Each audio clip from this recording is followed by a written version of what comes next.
আমরা বিপ্লবী সরকার চেয়েছিলাম, আমরা অন্তর্বর্তীকালীন সরকার চাই নাই, কিন্তু পরিকল্পিতভাবে সেই বিপ্লবী সরকার গঠন করতে দেওয়া হয় নাই।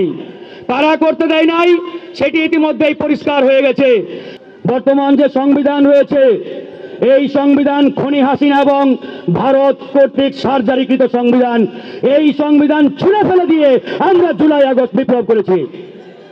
আর আজকে এই সংবিধানের দোহাই দিয়ে আমাদেরকে হাইকোর্ট দেখানো হয়, আমাদেরকে সুপ্রিম কোর্ট দেখানো হয়। আমরা এই সরকারকে একাধিকবার বলেছি, আমরা হাইকোর্ট সুপ্রিম কোর্ট আপনাদের আগেই দেখে আসছি, আমাদেরকে হাইকোর্ট সুপ্রিম কোর্ট দেখাবেন না। এই সংবিধান আমরা মানি না। এই সংবিধান ছুঁড়ে ফেলে দিয়ে এই জুলাই আগস্ট বিপ্লব করেছে এদেশের ছাত্র জনতা।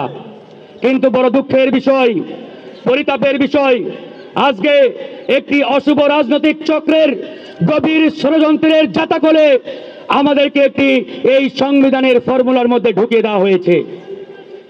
তারা নাম দিয়েছে অন্তর্বর্তীকালীন সরকার। আচ্ছা ভাইরা, আমরা কি অন্তর্বর্তীকালীন সরকার চেয়েছিলাম? চেয়েছিলাম? কথা বলতে হবে প্লিজ। স্লোগান না, স্লোগান না, স্লোগান বন্ধ করেন, স্লোগান বন্ধ করেন।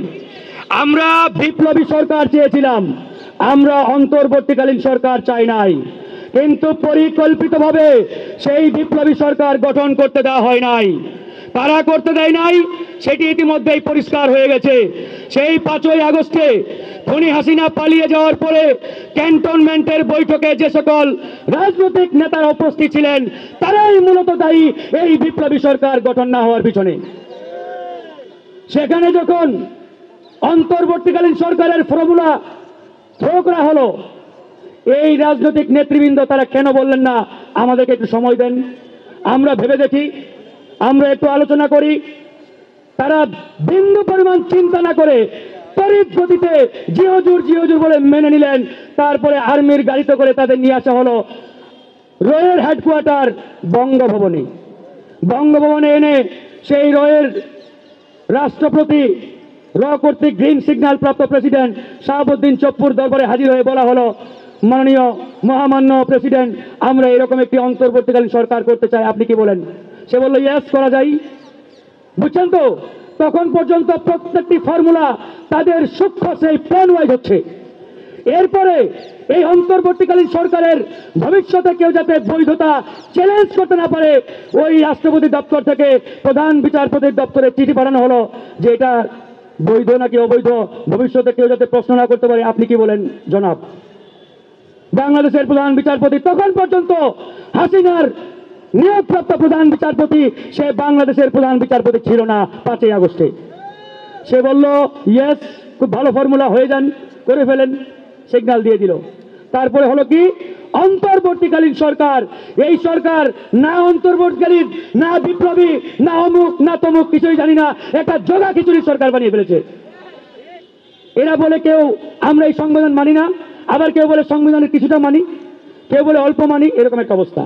তাই বন্ধুগণ, আজকে তাদের যে পরিষ্কার দাবি, এই সংবিধান আমরা মানি না, এই সংবিধান ফেলে দিয়ে নতুন সংবিধান প্রণয়ন করতে হবে। এই জায়গায় আমরা কোনো আপোষ করব না, এই জায়গায় আপোষ করার কোনো সুযোগ নেই। তাই আমাদেরকে সমস্যারে আওয়াজ তুলতে হবে। আজকে আহত ভাইয়ের এখানে কাতরাচ্ছে, কেন তারা কাতরাবে? 4-4টি মাস হয়ে গেল, আপনারা এখনো তাদেরকে পুনর্বাসন করতে পারেন নাই, তাদের সুচিকিৎসার ব্যবস্থা করতে পারেন নাই। আজকে আমার আহত ভাই, তার পা নেই, হাত নেই, তাকে এখানে কেন এসে দাঁড়াতে হবে?